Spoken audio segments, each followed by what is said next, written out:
Hello, everyone. Let me know in the comments if you guys can hear me.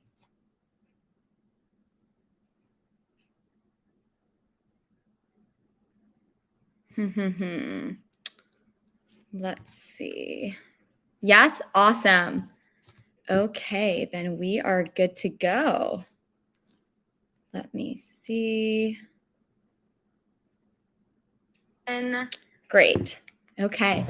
Hello, everyone. Thank you guys so much for joining today. I am super excited to be moderating Affable's first webinar. We have an amazing topic. We are going to be uncovering the secrets to a successful influencer marketing campaign. If you don't know me, my name is Brenna Attorney, and I am the community manager here at Affable AI. But of course, I'm not the star of the show. Mr. David Vong is. I'm going to bring him up. He is the director of social media and influencer marketing at Rockstar Original. I will let him introduce himself, and we're going to get this going because we have a lot of great content to get through. Hi, good morning, good afternoon, everybody, no matter where you are in the world. Rise and shine. It's a good day to be alive. Blessings to everyone, and I'm excited to be here and share insights on social media marketing today. Well, we are super excited, and thank you so much for joining today. I know we've been super excited about this, over the past couple of weeks, and I'm just ready to, give the audience some great content. And then obviously at the end, we're going to leave questions. Please feel free throughout to, give any questions, and we'll make sure to answer them at the end, about 20 minutes. So let's just hop right into it. So David, take us back to the beginning regarding how Rockstar Original used to run their influencer marketing campaigns. I know you have quite the story behind it. And how have you since been able to step in and really scale the influencer strategy to what it is today? Yeah, so when I first jumped on the Rockstar team, it was really great. Um, they essentially were running everything through spreadsheets, incognito phone calls, random emails here and there, and there was no real way to really track influencer content, track their posts, track ROI or anything. So it's just kind of all over the place. Fast forward to today, we've installed our and built our own influencer marketing team in house. We don't rely on any third parties for influencer outreach, scouting, or anything. We do all that in house with our social media coordinators and community manager. And today we have about 864 influencers posting, mentioning, creating content for Rockstar Original. Awesome. And I know you're a creator yourself. Are you creating any content for them? Yeah, I think being a creator as well kind of helps. It goes hand in hand with what we're doing because with the experience from being a creator, and also understand what brands want, you kind of get to merge the two insights together. So on one end, you know what creators want to do, what they like doing, and what they look for when working with a brand. And on the flip side, I know what the brand wants and what the brand needs, and you're, we can kind you're the of secret to their success. That's why you got all the, tricks of the trade over here. That's awesome. So as a brand, which has been able to scale major growth and success in recent years, do you find that most of your successful campaigns are the product of working with, macro and celebrity influencers, or are you really honing in on the micro creators, which, we're really going to see a big, jump of brands using micro creators in 2023. So where does Rockstar Original kind of fall there? Yeah, so it's a mix of all levels of influencers, to be honest, because when you work with influencers, you're looking for a lot of things. So sometimes it's building brand awareness, sometimes it's getting leads to the website. Some people they bring in more conversions than others, and some just create amazing content that you could repurpose for ads, to repost on your feeds, to just reuse. So when looking for influencers, we work with influencers all across the board, no matter how big and no matter how small you are. And just to add on that, our most lucrative influencers are actually micro influencers. We have a mom and son team. They have only about maybe 4,000 followers on Instagram, but they generate the most revenue Wow. across the backend for us, and they make the most in terms of affiliate payouts. So they actually make the most money for us, and we pay them out the most every single month. Wow.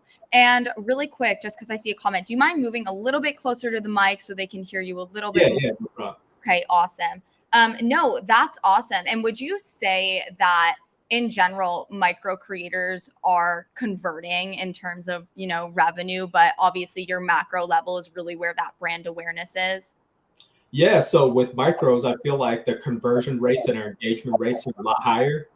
Awesome. With the mega influencers, definitely it's great to have in terms of brand awareness. It gives the brand more legitimacy, and you get more eyes on the brand. But Definitely. those micro influencers, they have such an engaging fan base and people that really mess with them. So they're actually generating the most revenue at the end. Awesome. That's so great. And I know we talked a lot about how crucial it is for brands to repurpose influencer content as UGC or advertisements for their marketing strategy. And do you just want to elaborate on this? Because I know that so many brands are really overlooking this opportunity to enhance their reach and their influencer marketing approach without doing so. Yeah, definitely. Like I said, you always want to put yourself in other people's shoes. So, for example, if you're scrolling down your feed on Instagram and you see something that's obviously an ad, you just scroll right past it and not even click on it, engage with it, or even look at it. Whereas if you see something that it's like UGC, it looks like one of your friends, looks like some people you follow, then you're more likely to take a look at it and stop and engage with it. Exactly. So when repurposing content, there's a big opportunity for brands out there to just get content that looks like what people are seeing already on their feeds rather than an ad. And you could reuse that in your in feed. You could reuse that when you're doing Instagram, Facebook ads. You could reuse that in your email marketing. It's just more relatable to the average person. Absolutely. So leading into that, when it comes to Rockstar Original crafting creative briefs to send to an influencer and content creator, how important is it for you to really give that creative freedom to the influencer? Or, have you had to completely pivot from structured briefs? Do you find certain types of creators work better with a structured brief? Where do you guys kind of fall in that creative freedom realm? Yeah. So step one, we look for influencers and creators who have the same tone and voice of the brand. So if the aesthetics are there that match the brand and what we're looking to do, then we onboard them. And once they're onboarded, we actually give them a lot of creative freedom in what they do. We do, the last thing, like I said, we want to make it look like is when they post to Right. look like an Right. ad. To look like an ad. To look like an ad. Um, Exactly. Exactly. So the more organic, the more natural their captions are, that their stories are, the better. So we just want to make it look as natural as possible Right. and still have that CTA in there and Exactly. still have some sort of tracking in there. But like I said, the briefs are very open-ended. Awesome. Like I said, I attack it from both sides because as a creator, you Right. don't want your post to look like an ad either. Mhm. So I look at it from both ends, and we just at the end of the day, like I said before, it's just making stuff that's more relatable to your audience. Mhm. And why do you think that, like in my experience, so many brands still want to give a very structured brief, very specific guidelines? Do you think that's because they just want to make sure all the important information is getting in there, but they're kind of missing the big picture? Do they think it's going to convert well? Like, why do you think, brands are still giving very structured briefs? Yeah, I think every brand is going to be different. Obviously, some brands they're not as hip to the influencer marketing game as other brands. Right. Some brands are just very very old school. So Mhm. um, I know with the recent, just to give an example, with the recent market with the NIL deals, Right. all these kids on their social medias, they're posting about these brands and they look straight like ads.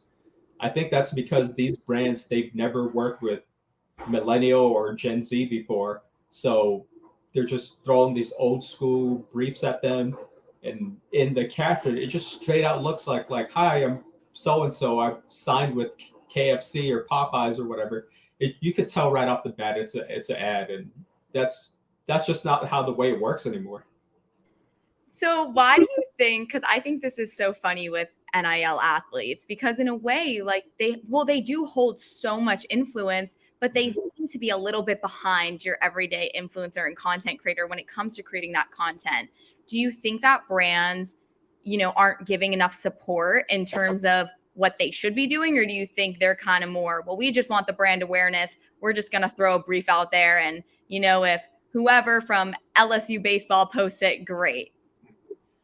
Yeah, so I've worked with a lot of brands and influencers, and like the creative briefs they're given, it's like I said, it's like stuff from the 90s, like like to have like a CTA. Like I never want to start with the CTA, but they always want to start with that CTA, and that for them it's like that announcement that the athlete is working with the brand. To them, it sounds like that's more important than to make the content look organic. And like there's, I wouldn't say there's 100% a right and wrong way to run things. At the end of the day, if that's what your marketing team likes, then so be it. And but for clothing brands, for actually for the majority of brands, I think for me, like if it looks organic, then that's the way to go. If you have that huge announcement in there and it looks like an ad, then it's like, do you really want that? No, absolutely. So, what do you think the key is to standing out amongst competitors in the influencer marketing space? Yeah.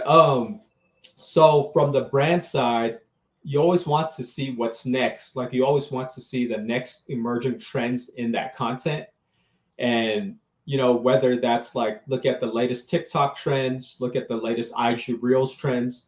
For example, we do send a mood board to our creators of how like their assets should look like, and whether that's lifestyle shots, clothing transition hauls, like the algorithm and the landscape's always changing, so you always want to be ahead and see like what's next and not do stuff that was relevant maybe like 2 3 years ago that's not really relevant now.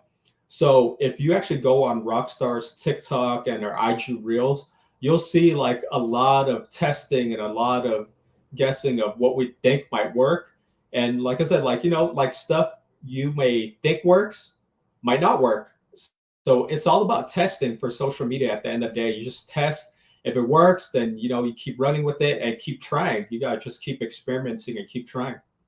No, absolutely. And I think that's why, too, when it comes to compensating a creator, brands are just so on the fence because they don't know how something is going to perform. And at the end of the day, the influencer marketing industry is all just a testing game when it comes to the types of creators you use, the types of content you're putting out, until you can really find that real winner. And then it seems like once you do, social media has already moved on to the next thing, and you always gotta be ready to pivot onto that next trend. Yeah. Funny thing is, sometimes you look at the TV commercials now, and like I think it was like Walmart or Target, they're doing like the TikTok like outfit transitions in their TV ads now. So you see how much of an influence social media trends has on the whole marketing game right now.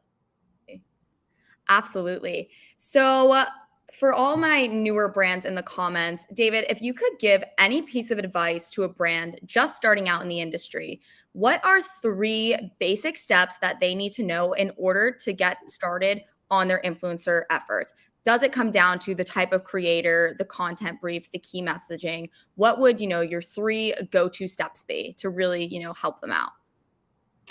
Yeah, number one, establish your niche. Really know who you're marketing to and really know what kind of audience you're talking to. For example, Rockstar Original, we have a very urban streetwear based audience. And, when we create content, we want to make sure it always speaks in that tone. And when we want to work with influencers, we want to make sure they have that same image, voice, and a tone that matches the brand. So number one for brands, always know your audience first, and know who you're marketing to, because if you're just all over the place, then you're not going to get that core audience that really will engage and ultimately convert with your brand. So that's the first step. Number two, when working with influencers, just give everybody a chance. Like, don't look at the follower count, please. There's creators with like 2,000 followers that make amazing content. Don't be afraid to use them. It doesn't always have to be that one, like 1 million follower, 10 million follower, 1 million follower influencer, because at the end of the day, those type of people, they're getting deals, brand deals left and right. So they might not resonate with you.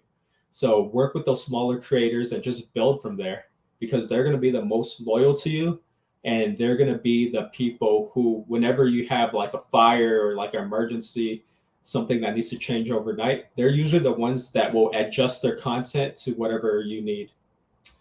And third step, I want to say, just test. Like there's always things that are always changing. IG's algorithms always changing. TikTok's algorithms always changing. Just test and have an open mind. It's not just one right way and one wrong way to do things. So just always test and always just try, and like let that be known to your leadership, let that be known to your brand owners, let that be known to whoever's the higher ups in the company, that like these things are always changing. So you always have to test and not always set the same parameters of success of what it was 2 years ago to what it is today.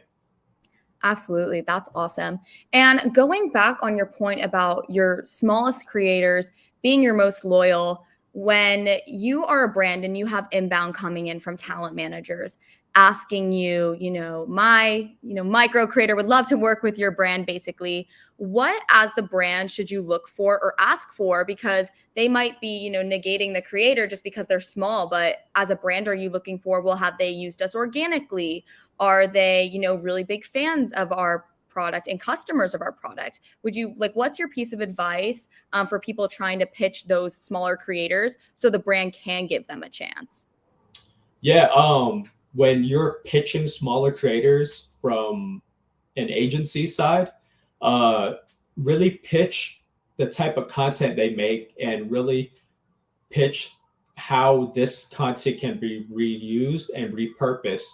So if this content looks like it could do well as a Spark ad, if it looks like it could do well as an organic in-feed post, if it looks relatable to the point where it could be used in like emails, definitely pitch that, because at the end of the day, for brands, they want to see, like I said, how they could reuse that content. So if you could really hone in and show that these smaller influencers can create that type of content, then that's how you want to pitch them. Awesome. And I want to kind of dive into the relationship building because I just think relationship building in general and influencer marketing is probably the biggest thing that you really can do as a creator, as a brand. You obviously want both parties to benefit when doing a campaign. So, what is your secret to nourishing a long term relationship with an influencer that benefits both Rockstar Original and the creator? Yeah, when it comes to relationship building, that's ultimately one of the core values I just live by, like even outside of social media marketing. Your net worth is your network. So, like establish those relationships no matter how crazy it seems, no matter how young, how old they are. If they, whether you don't even think you might work with them, you will see them somewhere down the line. So, just to give you a little bit of background, um, in 2016, 2017, I was working with a brand called Baller TV, and it's in the youth sports, high school, middle school basketball area. And like a lot of those athletes I met when they were 12 years old, 13 years old, I made it a priority to like get in good with their parents, get in good with the kids, and just build relationships with them. Treat them like people. Like, don't treat them like as another number, and just build those relationships. And like as they've gotten older, and as I've moved from brands to different companies to managing different markets, I've always found a way to find mutual beneficial partnerships for people that I've met way back then to even to now. So as I move through brands, like every person I've built relationships with, I find a way to connect the dots and think like, okay, like this person would be good in this campaign. Let's bring them on. X, Y, and Z might do better at this brand, so let's put them on here. So part of my success to what I have now is kind of just nurturing those relationships, building those relationships, and finding places for them to really like grow for the brand and also for them as a creator as well. So relationship building is definitely very important, because at the end of the day, there's millions of creators out there. There's millions of brands out there, and you want people to feel like they're people and not just another number or another, like piece of the wheel. You want them to feel like people. Absolutely. And I think that we really see the best campaigns are the ones where you can tell the creator is super authentic when, producing the content for a brand. And you can tell that they truly do love that brand because they're posting about it all the time or they're wearing their clothes all the time.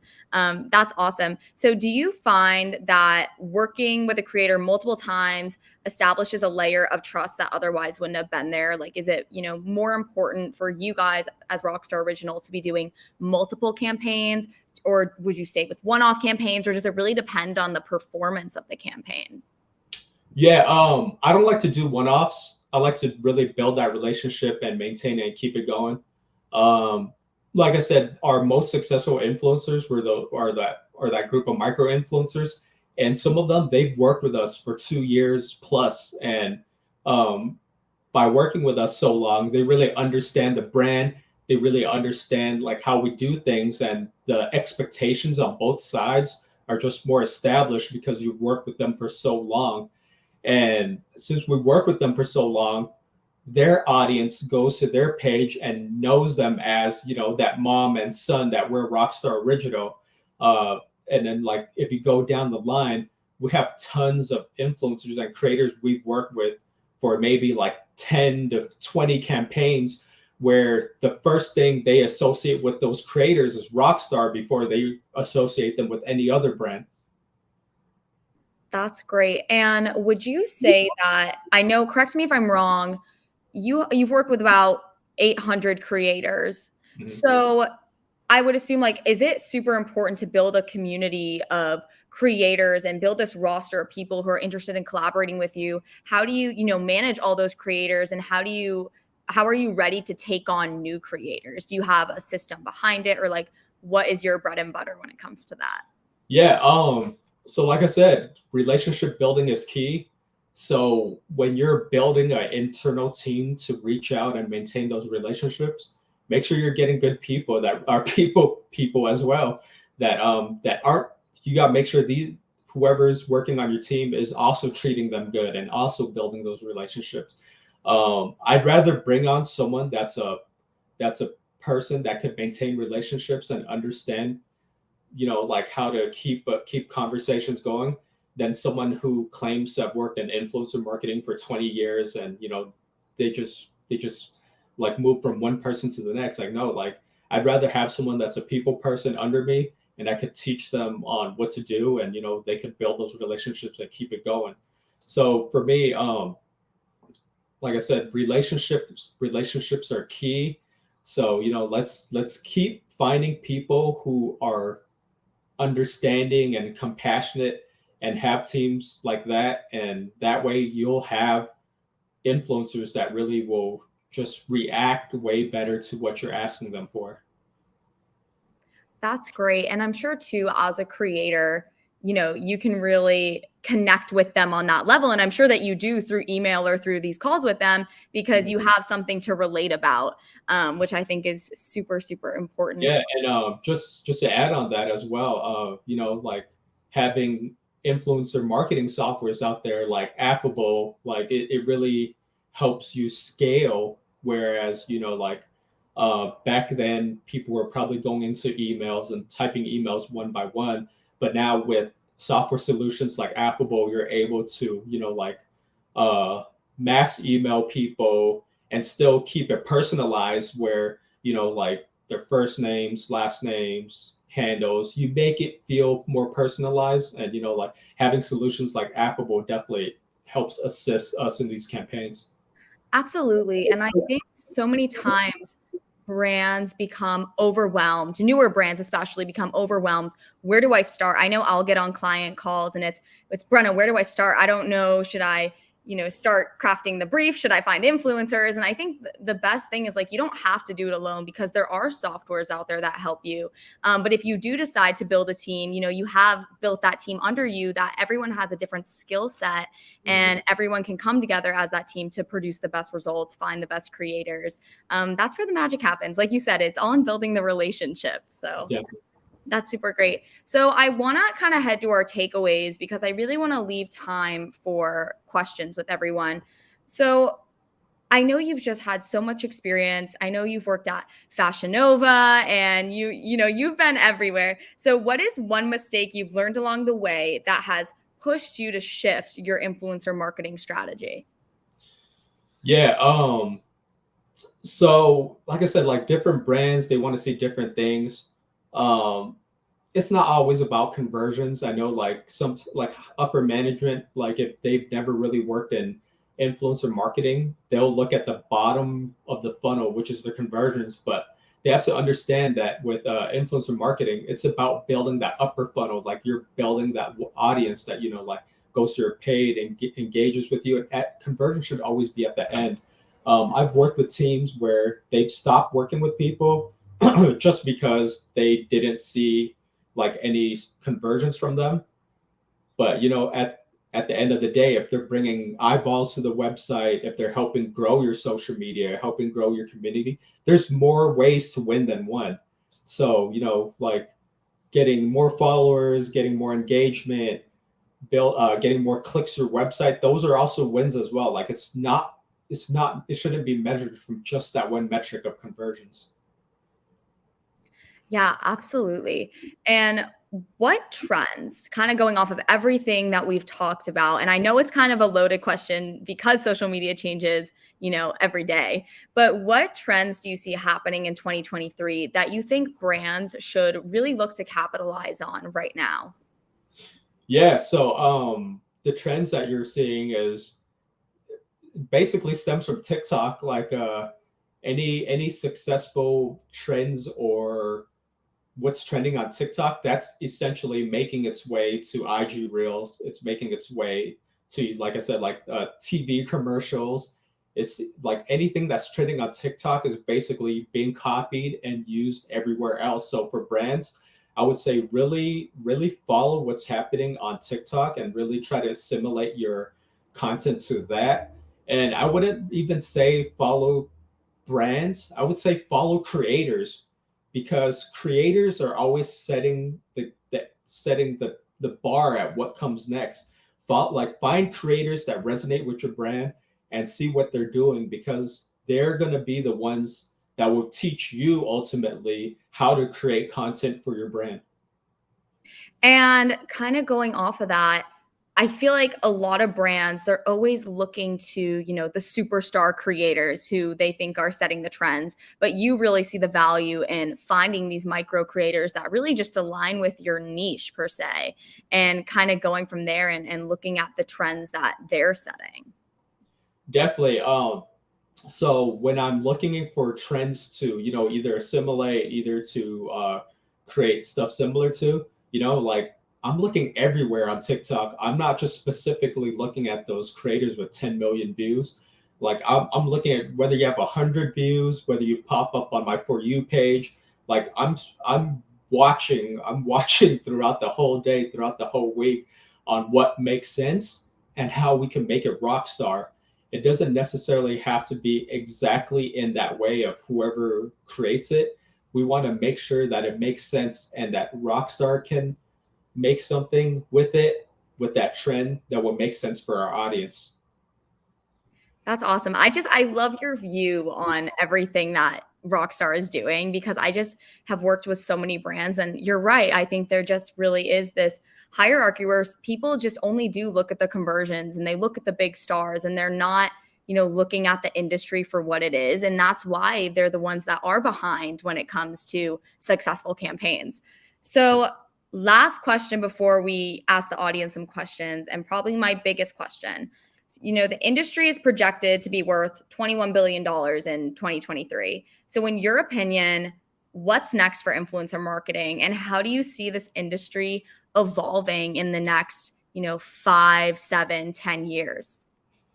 Yeah, I feel like the industry is growing tenfold. I know prior to the iOS 14 update, just to give everyone a little background, that's when your Facebook ads were able to really target like, I don't even know what's the word to explain. Like they were able to pinpoint exactly who they wanted to target things to, and with that update, a lot of more privacy came into play. A lot of people opted out of tracking and privacy. So once that happened, a lot of brands and the whole industry as a whole really had to focus in on influencer marketing to grow. You really had to utilize influencers to expand your reach, expand your audience, to expand your website clicks. You really had to hone in on influencer marketing, because the days of really throwing your whole complete budget on Facebook are absolutely done. So while you still have to have that budget for Facebook ads, for Meta ads, now all the brands, they're increasing influencer budgets on TikTok, on Facebook. So that's why you see IG, Instagram, they started their own creator marketplace because they saw the value in it. TikTok has a creator marketplace. You're going to start seeing a lot of marketplaces come and go. Just last week, I was approached by 6 to 7 more influencer marketplaces, third-party ones, that asked me to join because they wanted to create a market for brands to come. So within the next year, you're going to probably see like hundreds of marketplaces asking you to sign up, and they'll connect you to brands. So influencer marketing as a whole is not going to stop. It's only going to keep growing from here. Definitely. So I would love for everyone to start putting questions in, because I know there's just so many topics that we didn't touch. But let me start. I know we had a couple at the top. Okay, here's one of them. I'm going to put it up on the screen. What would you say a successful brand awareness campaign looks like? Any specific KPIs that you focus on? Yeah, if you're just looking at brand awareness metrics, then you want to see how much traffic your website was getting before this campaign versus how much traffic your website is getting after the campaign and during the campaign. For example, with Rockstar Original, we had like a specific amount of views or clicks we're getting to the website. And then we did a campaign with Ruby Rose. Okay. And after that campaign, you could see the shift in traffic right away. For example, let's say we were getting 200 users per, every hour on the website. All of a sudden, it shifted to like 1,200. You could really see their website traffic and see how much that brand awareness campaign brings to your website. Or if your target is brand awareness for your social media pages, then same thing. You could see the engagement prior to the campaign to versus after. You should see the number of followers growing. You should see the number of likes, comments, saves. You should see all that essentially almost overnight with those campaigns. That's awesome. And would you say that just KPIs like really are going to depend obviously on the brand, but the niche? And are there any specific KPIs that a clothing brand would focus on, or are you not super set on these, hard numbers? They vary for brand to brand, but for us, we really look at, like I said, those website clicks. That's very important. We also look at conversions at a very bottom funnel. But brand awareness metrics, it definitely helps because at the end of the day, like social proof and the average user, they kind of just follow, they kind of just look at the likes and, like if you have very low likes, then they would say you're not legit, you have fake followers, so like I really try to get engagement on the social media pages, and for the average user it looks good for them, but for internal for brand to make the brand happy, they look at website clicks. Absolutely. Makes sense. So, next question. Hi, Brenna and David. Question for David. Do you work with any influencers long term? If so, what is your advice on building lasting relationships? I know we touched on this, but Yeah. is there anything specifically that you look for the creator to reciprocate in order for you as the brand to be able to go ahead and find that it is a good fit? Yeah, we love when influencers have questions, like it's not just like a here's a brief, do it, and we won't ever talk to you again, and we'll just send you a product and that's it. Like, no, it goes both ways. Like, if we could help the creators in any way we can, we do so as well. Like, hey, like, would you like if we reposted this content? Would you mind if we share this on our stories? Like influencers, they love it when we reshare their content. And like if you guys have questions, like creators, just ask. Like we're always here. Like I have uh I have employees that, they love building relationships with you, and whether they stay at Rockstar, whether they move on to somewhere else like afterwards, like I'm all about empowering people, empowering creators, and empowering my employees. So whether they move on somewhere else and you guys have the relationship and you want to keep working, like that's amazing. Like I'm all about empowerment, building relationships. Like there's such a big pie at the end, and everyone gets to get a piece of it. Absolutely. And I think that's what I found too, because now that I've kind of transitioned out of talent management and working with brands, I do still have, so many friends that are just entering the influencer game and the talent manager game, and just being able to provide them with some of my previous contacts who I've created great relationships with. It really is what goes around comes around. And I've been able to introduce some people and getting demos on our platform here and whatnot. And I just think that, like we've talked about this whole webinar, like relationships are just, I think, the key to success in anything that you do. And I think about this a lot. The worst thing someone can say to you is no, right? And if no is the worst thing someone can say to you, then, life is pretty good, because you're going to get a lot of no's before you get a lot of yeses. Yeah, because whether it's us saying no to you, there's millions of other brands that will fit your niche that will work with you. And whether it's an influencer that says no to us, there's millions of other influencers that are willing to work with us. So it goes both ways, like if you hear no from either end, like don't be discouraged. It'll happen, and people will find you. Just make good content, you will be found. Absolutely. Okay, next question. How do you see AI influencing the space of influencer marketing in the future? What's up, D? Actually, Yeah, I've that's a actually good worked with D question. before, so but that's a great question. AI influencing, it's something that's being developed, and like Affable AI, you guys are doing a great job at it with these automated personalized emails that also have auto responses. It's insane.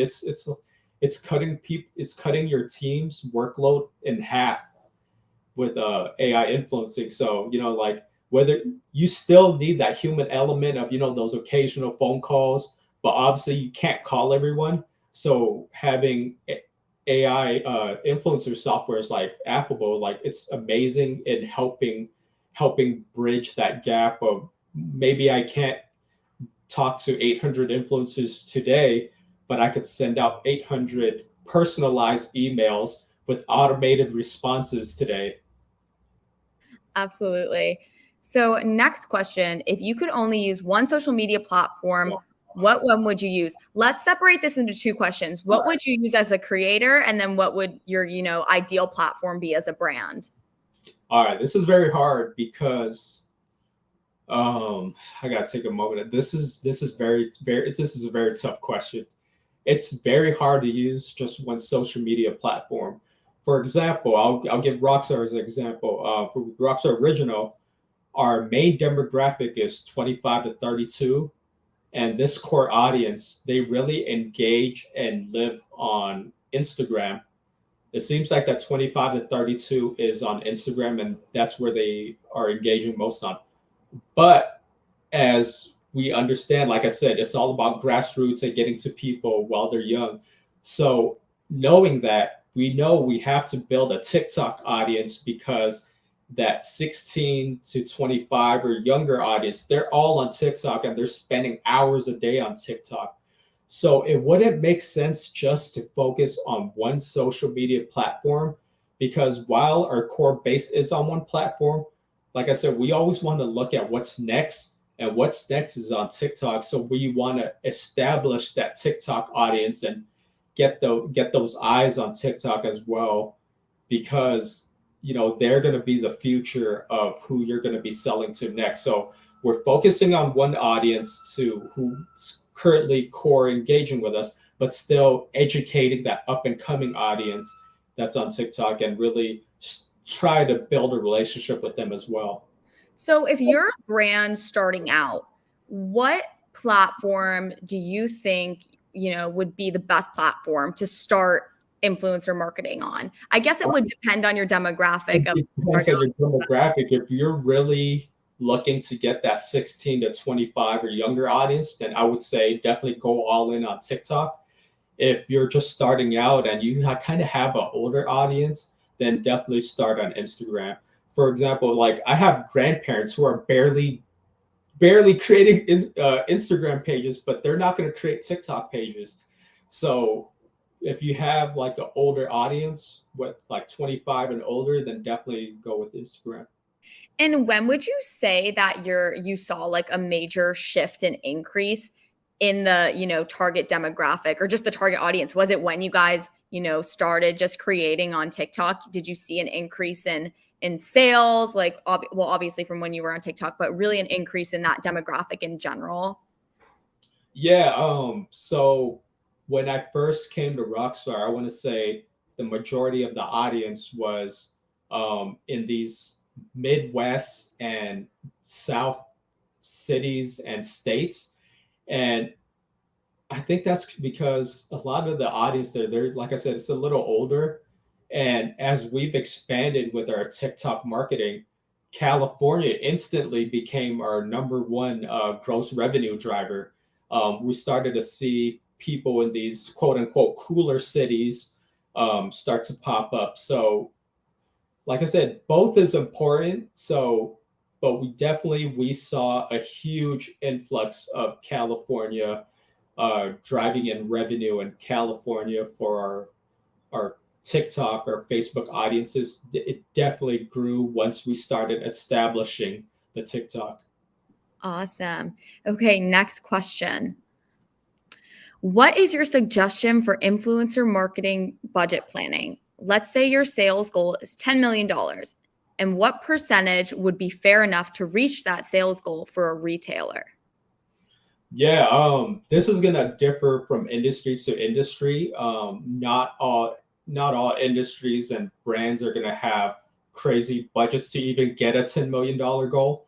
For example, if like brands like Pepsi, those are corporations, and they're gonna have a lot bigger budgets than a brand like like a Rockstar, like a Guapi, like these like one-off things. So I say if your goal is 10 million, we got to figure out and break it down um, what you're currently doing. So let's say you're currently spending 10 million in Facebook ads. We really got to figure out what your budget is. I think this is a very open-ended question. And I think like if you want to sit down and talk, I could definitely figure it out with you. But this I feel like it's a very broad question, but that we could break it down if we want to really get into the nitty gritty. But yeah, if you have a sales goals that's like 10 million, I want to say you're gonna probably have to double, maybe even double your influencer market budgeting from what it is right now. I don't know what your current influencer marketing budget is, but we really have to sit down and really figure that out. Awesome. Next question, one just came in. What do you think about potential bans from governments on social media platforms? How will that affect campaigns and brands? And what do you think will happen in the future regarding the issue? All right. So at the end of the day, I don't think the U.S. is going to ban TikTok from from being a social media platform, um, because at the end of the day, whether it's TikTok, Instagram, all these platforms are harvesting your data. Like whether you like it or not, that's just the truth. And um, TikTok is kind of made an example of because they have Chinese owners. I think what's going to happen is eventually they're probably going to sell a big percentage to someone in the U.S. and everything will be fine. But I don't think there's going to be a real like ban across the U.S. for TikTok. Mm-hmm. Definitely. And how will that affect campaigns and brands? They'll just shift to other social media platforms. So let's say TikTok does get banned, Lemonade or someone else will just pop Right. up. The brands will There's just just shift. going to be another. Yeah, Right. someone else will pop up and they'll just move their budgets there. But I don't think TikTok's going to get banned at the end of the day. Yeah. I hope not because I'm a TikTok fiend. So, next question, we'll do a few more. Do you usually always pay your creators a flat fee, or do you find using product seeding campaigns as a more effective way to locate creators that truly love your brand? Yeah, so this differs from brand to brand. When I was at Fashion Nova, there was a flat fee for creators, and I would say it was probably about 60 to 70% gifted and about 30 to 40% flat fees. With Rockstar Original, it's 100% gifted campaigns. And how we incentivize our creators is we give them affiliate link and affiliate payouts. So they actually make 10% of commissions. So depending on how hard they work, how much they promote, essentially, they can make as much as they want to if they promote as hard as they want. This is effective for our brand because in the fashion industry, there's fast fashion, there's luxury fashion. Rockstar Original is somewhere in the middle. So our clothes, our jeans, they cost a lot more to produce, and their market price is a lot more than a Fashion Nova, than a Boohoo. So we're able to adjust our campaigns to make it more product seeding.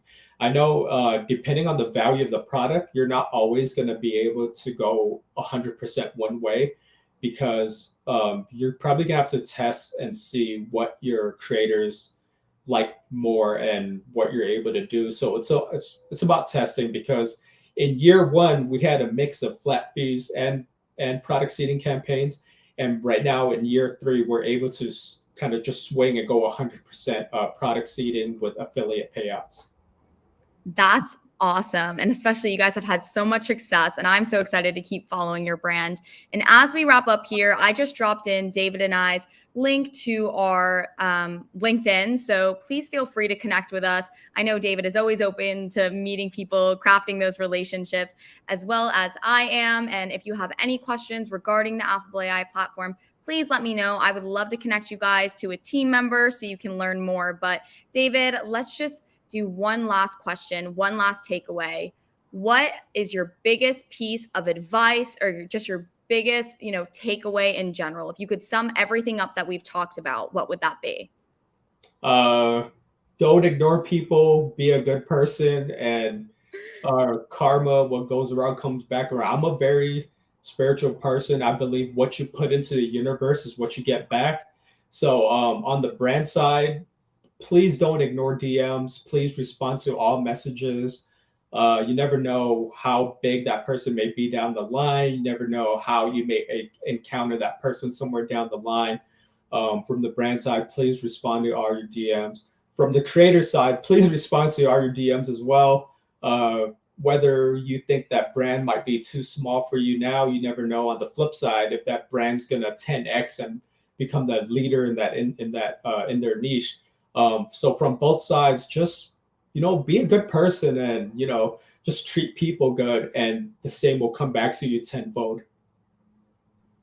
Like I said, he's a superstar, guys. Like how I introduced him, absolute superstar. Thank you so much for joining us today.